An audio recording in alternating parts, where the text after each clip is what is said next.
Theory of Yoga SASTRA. Part 1.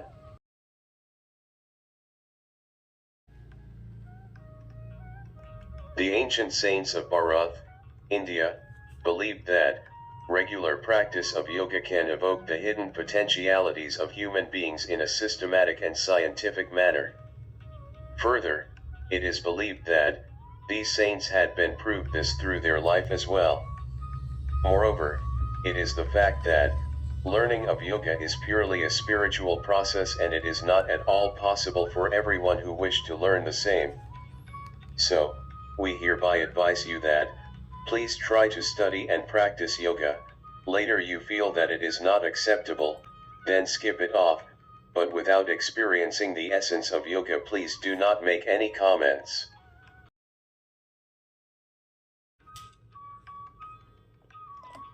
Before practicing yoga, it is necessary that everyone should know clearly about the basic structure, function, and theories of yoga. 2. Afterwards, that individual can make a clear decision regarding the requirement of practicing freely and without any external compulsion. 3. If it seems to be beneficial, the practicing can be started and followed, or else it must be neglected without any hesitation. 4. Because acceptance and complete dedication is compulsory for achieving any kind of benefits from yoga, or else it will be a time-waste practice only. 5. Therefore, this endeavor is to provide you a brief idea about the basic theories, functions, and structure of yoga. 6. So, go through the same very carefully. If you found interested with this, later you can approach any of the reputed school of yoga for the training of practical session 7.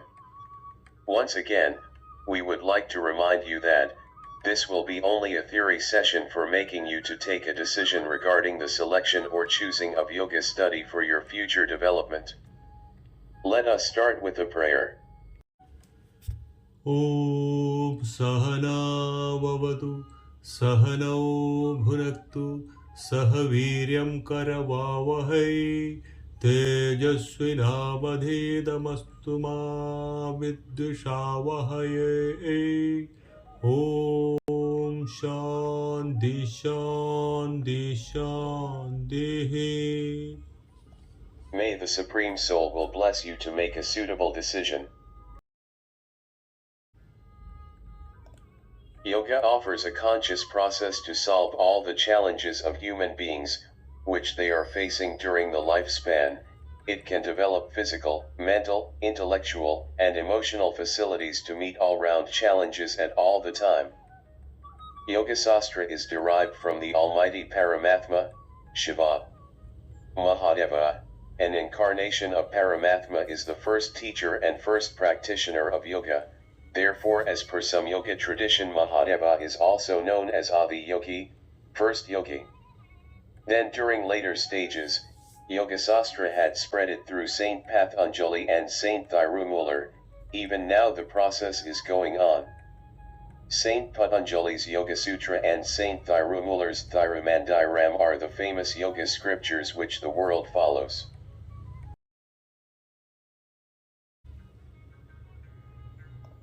What is yoga? Even though yoga is having several definitions, however, the real one is it is the method for reunion of individual soul, Jivatma, to the Supreme Soul, Paramatma. This process will be leads to moksha or mukti as per Vedas. Whether all the practitioners can attain moksha? Not sure. The attainment of moksha is purely depending upon the depth of dhyana done by each individual. Further, the quantum of deepness of dhyana is proportional to the past karmas as well. The details of dhyana and karma will be provided to you in the coming sessions. What is karmas? Karmas are the physical or mental actions of each individual. Karmas are the foundation of our life and keeps our life moving. Behind every action certainly there will be a desire, so the desire produces karma, action. We all work and exert to accrue the object of our desire. So, this action, karma, produces its fruits as pleasure or pain. We need to take births after births to reap the fruits or pain of our karmas until attaining moksha. The actions which we were done was acceptable to the natural principle, wish of Almighty, then the result will be pleasure, and if not, then the result will be pain, sufferings, and it is the law of karma. No one will be excused from this karma SASTRA. More details about the karmas will come later in the following lessons.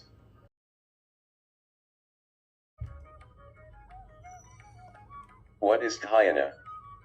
Dhyana is the culmination of uninterrupted concentration. It can be gained through deep meditation process. Dhyana requires complete concentration on the object. More details about dhyana will come later in the following lessons. What is Supreme Soul? The Supreme Soul or Paramatma is the creator of this universe, and this creator is generally people call as the God. No one is similar or equivalent to this Paramatma. No further details about this Supreme Soul is known or available to any Jivatma, in the sense it is not permitted. We believe that we will be able to know further about the Supreme Soul only once we attain moksha. So, those who need to know further, they need to follow dhyana to attain moksha.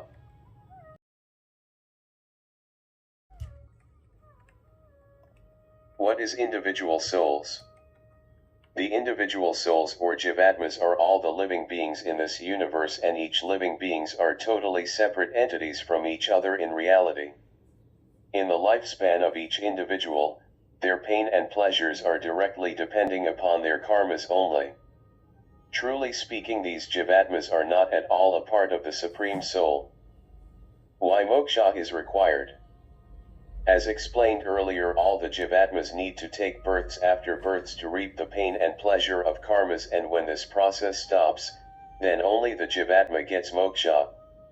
It is the ultimate aim of each Jivatma to attain moksha, so that the Jivatma can reach to the Paramatma. This means our only aim is to reach to the Paramatma, the universal creator, and then the creator will show the next step.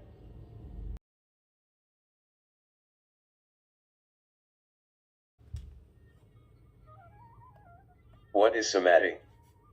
Before attaining moksha, the Jivatma needs to attain a state of super-consciousness brought about by profound meditation, in which the Jivatma feels to becomes one with the object of his/her meditation. It is the peak of yogic achievement. Once an individual reaches samadhi, that Jivatma will be in position to understand gradually about all the past histories, such as the past birth and rebirths, even the further of that Jivatma as well. Besides this, as this Jivatma is moving to the Supreme Soul, accordingly that Jivatma will gain some supernatural powers as well. Therefore, without the help or making any kind of publicity, this Jivatma will be always surrounded by the devotees or disciples. This will be only a natural phenomenon. Nowadays, so many fraud people are claiming the state of samadhi, thus you must be cautioned about this fraud activities. If you are a true yoga practitioner, then you will be attracted only to the true corner, and you will have a full wisdom to choose the right one.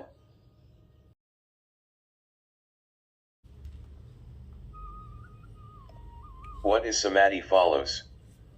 As we know that, most of the yogis will move to Himalayas in order to avoid public contact during their samadhi stage, because public contact may have a possibility to divert them from their ultimate aim. Due to the supernatural powers of yogis, some disciples may make provocation upon them for gaining money and other pleasures, so that there will a chance for them to completely move away from the real path. These are happening commonly in our surroundings. Whereas, we are not getting any information about that yogis, those who attain samadhi from Himalayan terrains.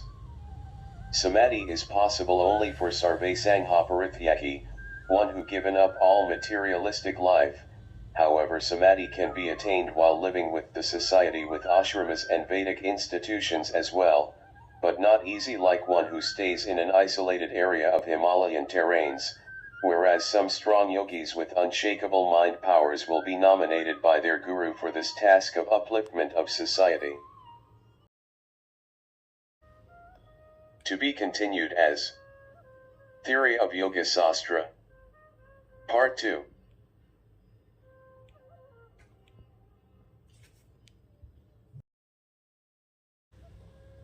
ॐ योगेन चित्तस्य पदेन वाचा मलं शरीरस्य च वैद्यकेन योपाकरोदं प्रवनं मुनीनां पतञ्जलिं प्राञ्जलिरानतोऽस्मि ॐ शान्ति शान्ति शान्तिः